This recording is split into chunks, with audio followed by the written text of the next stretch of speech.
Hello, welcome to From the South. I'm Laura Prada from the Telesur Studios in Caracas, Venezuela. We begin with the news. Stay with us.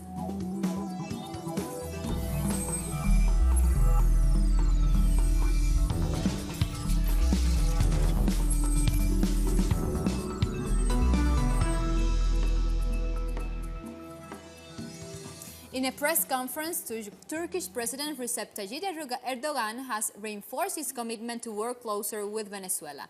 His statement comes as he tours Latin America and met with his counterpart, President Nicolás Maduro, on the third leg of his tour.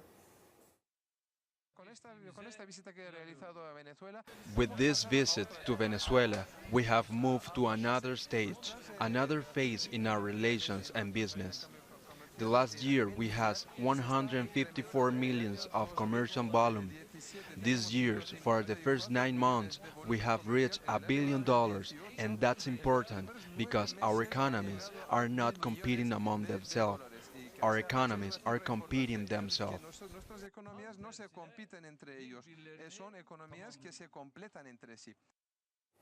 Venezuelan President Nicolás Maduro expressed his gratitude and solidarity with his Turkish counterpart as they met in the Palace of Miraflores. With an open heart, we thank you for your visit. We have seen agreements to continue advancing in economic, scientific and military development. Among others, everything to come will be better. President Erdogan and myself have established our cooperation plan until year 2025.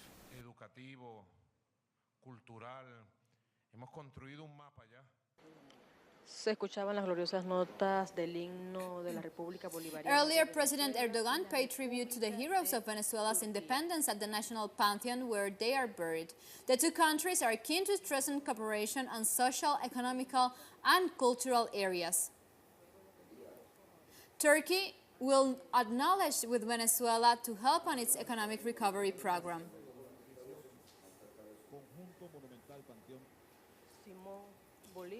The former president of Peru, Alan Garcia, left the Uruguayan ambassador residence in Lima, where he was seeking asylum.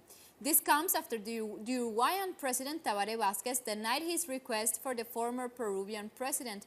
He is accused of receiving $100,000 from Odebrecht over the construction of the Lima Metro. He had been in the ambassador's residence since November 17th.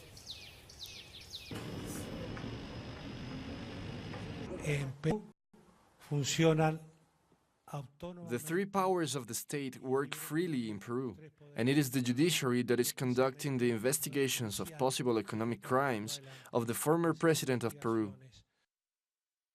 With details, our correspondent, Veronica Insausti.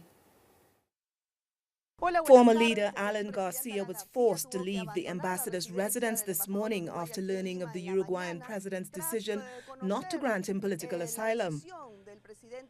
President Tabaré Vázquez says there was no evidence to support the politician's claim that he was being targeted politically.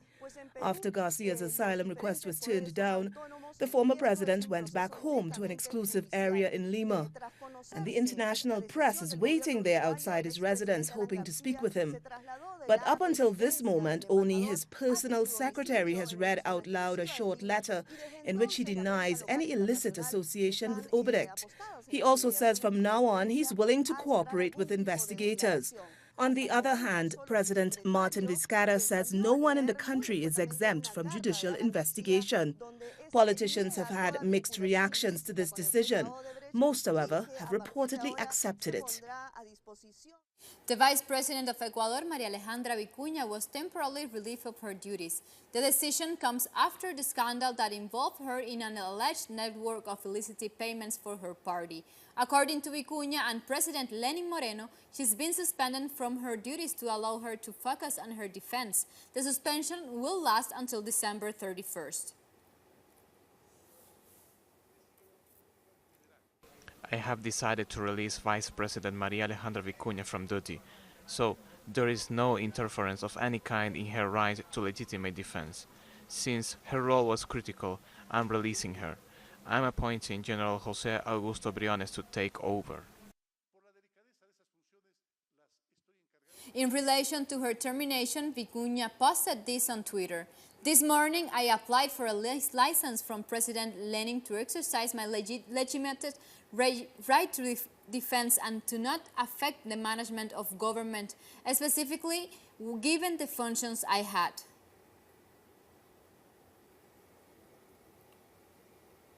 The United Nations Climate Change Conference COP24 began in Poland with dire warnings that time is running out to save human civilization from catastrophe. A number of world leaders and personalities told at the opening ceremony that actions are needed now. The veteran naturalist David Attenborough said climate change is the most serious threat faced by human beings in their modern history. Right now, we're facing a man-made disaster of global scale, our greatest threat in thousands of years, climate change. If we don't take action, the collapse of our civilizations and the extinction of much of the natural world is on the horizon. The UN Secretary-General Antonio Guterres said at the conference that almost everyone understood the seriousness of the threat, so it was extraordinary that the world continues to head in the wrong direction. According to the World Meteorological Organization, the 20 warmest years on record have been in the past 22 years, with the top 4 in the past 4 years. The concentration of carbon dioxide is the highest it has been in 3 million years, and the emissions are now growing again. Climate change is the most important issue we face. It affects all our plans for sustainable development and a safe, secure and prosperous world. So it's hard to comprehend why we are collectively still moving too slowly and even sometimes moving in the wrong direction. The IPCC's special report tells us that we still have time to limit temperature rise, but that time is running out. Time for a break here at From the South. You can find us on Twitter at Telesur English and Laura P. Telesur. Stay with us.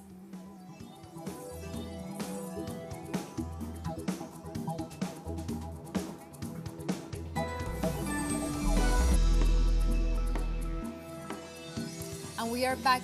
U.S. Secretary of State Mike Pompeo has met with the incoming Mexican Foreign Minister Marcelo Ebrard in Washington, D.C. In a tweet, Ebrard explained that they discussed their shared commitment to address the common challenges and opportunities for the future. This as thousands of migrants wait to cross the U.S.-Mexican border. Meanwhile, the United States Border Police have arrested and detained members of the migrant caravan who crossed the U.S.-Mexico border between Tijuana and San Diego on Sunday. Thousands of migrants from Central America attempting to enter the United States to seek asylum have been stranded at the border for weeks now. They are trying to escape poverty and violence in their home countries. We are going to try it because that's what we came for. To cross the border and achieve the American dream. We all wish to be there. Our correspondent in Tijuana, Alina Duarte, has the latest.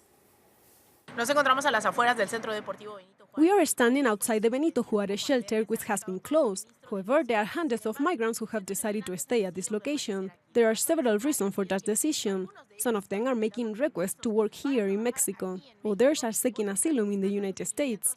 The remainder are adamant that they don't want to be reallocated to the shelter known as El Barretal. You see, that shelter is located in one of the most dangerous areas in Tijuana, so people are quite desperate at this point. They don't even know where they will end up, but still they have decided to stand their ground and remain in this place.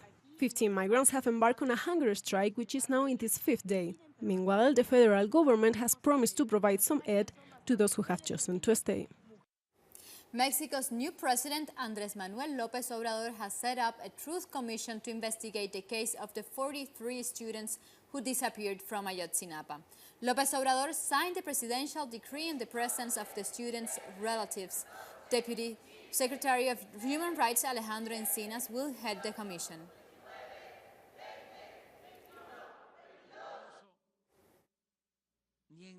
The whole government is going to help in this way, and I assure that there will be no impunity. In this case, so sad and painful, we have proposed that the commitment to end corruption and end impunity in the country.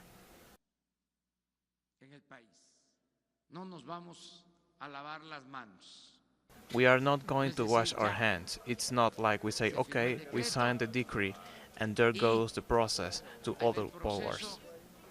We will respect the autonomy of other powers, but this is a matter of state. It's a matter that we care a lot about. All Mexicans can count on our support.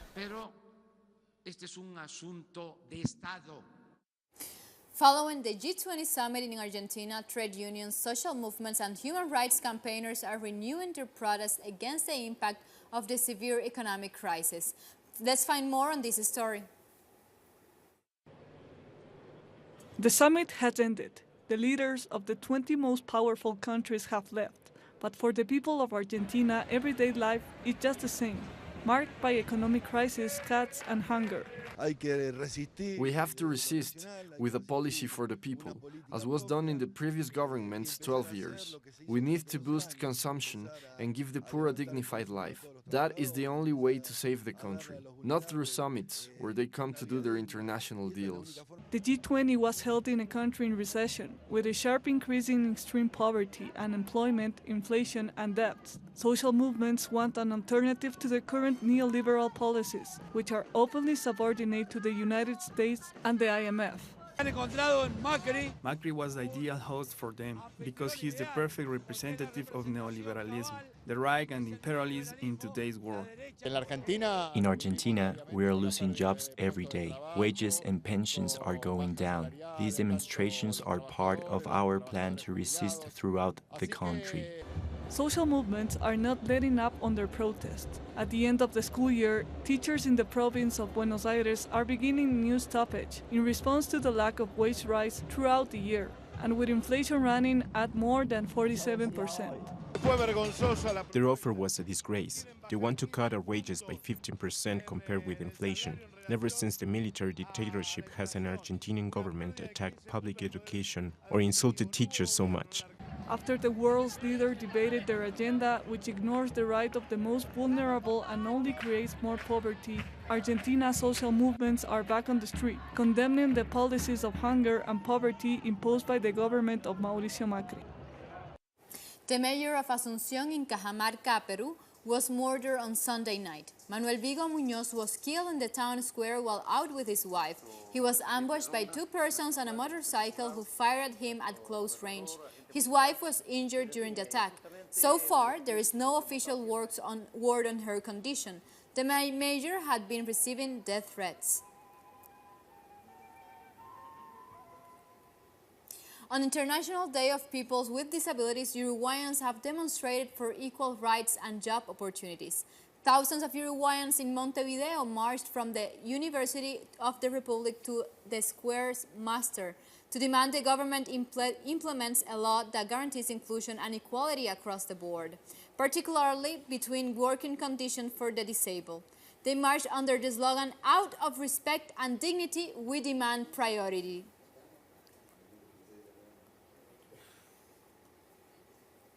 Japanese Prime Minister Shinzo Abe arrived in Paraguay, marking a milestone between the two nations. It's the first official Japanese visit to Paraguay. On the top of the agenda will be cooperation in key sectors for the development of the South American nation. The visit also marks 100 years of diplomatic relations. Now to Chile, where police who tried to disperse protesting indigenous vendors came under a volley of vegetables. Officers took cover as the Mapuche woman showered them with the edible projectiles. The vendors are demanding the right to continue playing their trade on the streets of Temuco. A new law which came into effect on December 1st banned unlicensed street sellers from operating in the area.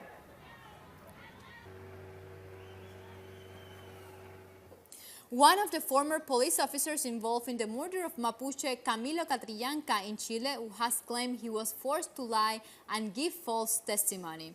Carlos Alarcón said via a video shared on social media that there are facts from the case that haven't yet come to light. He denies having acted as a criminal during the raid in Temucuicui on November 14th and said he doesn't want the police to be tarnished by this scandal. Some things are yet to come to light. Those of you that know us know we do not act like criminals. You know none of us are criminals.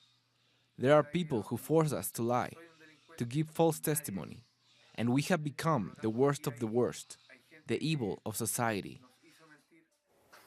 The 18th special meeting of heads of government of the Caribbean community is underway in Trinidad and Tobago.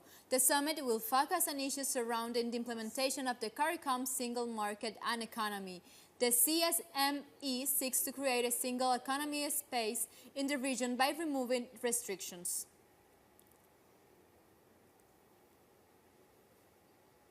In Guyana's oil reserves are estimated to have shrunk by 25%.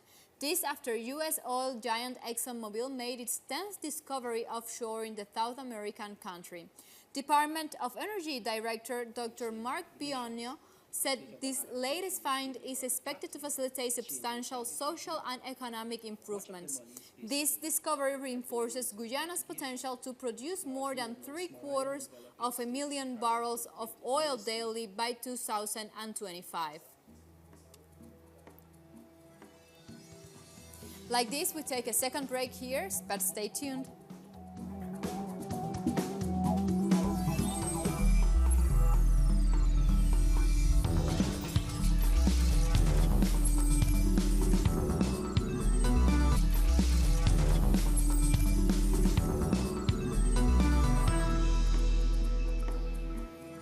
And we are back. The far-right Vox party in Spain has won 12 seats in elections for the regional parliament in Andalusia.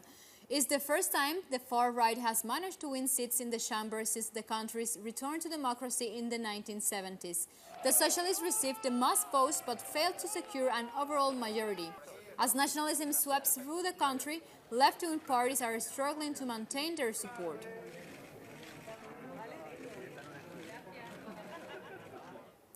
French ambulance drivers have joined the nationwide protest against President Macron's high fuel taxes and the rising cost of living. France has been racked for weeks by protests against the government's tax policies, which protesters say are hurting the poor. Macron has instructed his prime minister to hold talks with the demonstrators in an attempt to end the unrest.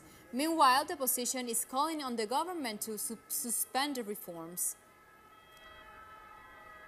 The first response prior to everything else is to say that for the moment, everything stops. That is to say the taxes that are planned next January can't intervene. There must be a moratorium on taxes before any discussion. That is the only way to make this discussion credible.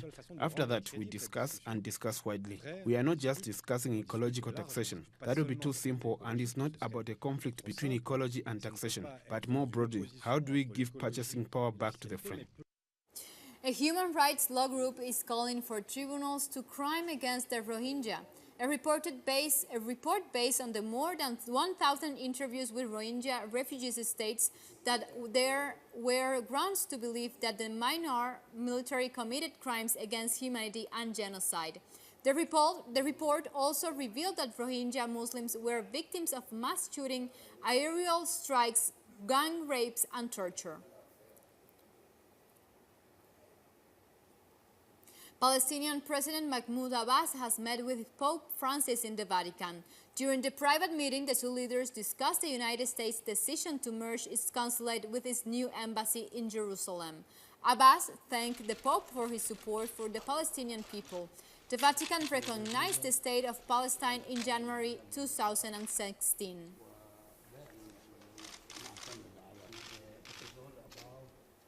Kurdish women has created a self-sustainable woman-only village in the north of Syria. The village of Jinwar aims to provide women, mainly widows with children, with a place where they can find freedom and security. Men are allowed to visit but cannot stay. The project is seen as an alternative society and advocates for communal and ecological living. The main goal of this village is to offer freedom to these women and let them live inside a family and a society. The idea of building the village could be a response to those who would like to limit or control women's freedom. In total, there are 30 homes, an academy, a school, a hospital, a store, a bakery, and a common kitchen for the whole village. A Russian spacecraft carrying 3 astronauts successfully docked at the International Space Station. The trio launched into space from Kazakhstan earlier on Monday. The crew members aboard the Russian spacecraft are from the United States, Canada, and Russia. Nearly 2 months ago, a rocket malfunction forced NASA and the Russian space agency Roscosmos to try to abort the launch of Soyuz mission.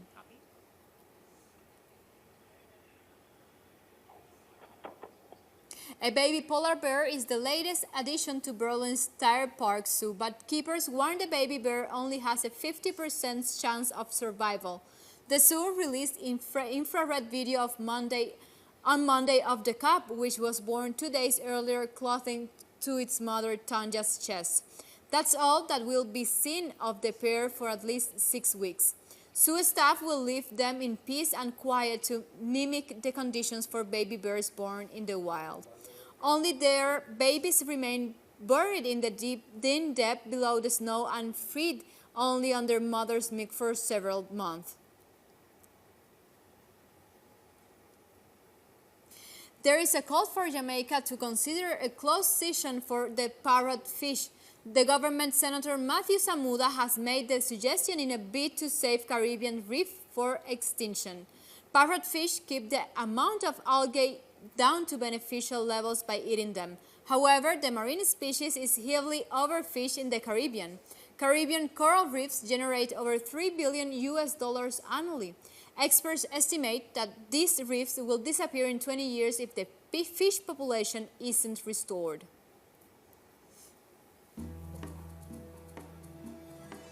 Like this, we've come to the end of this news brief. You can find this and many other news on our website, telesurenglish.net, where you can find opinion articles and special interviews.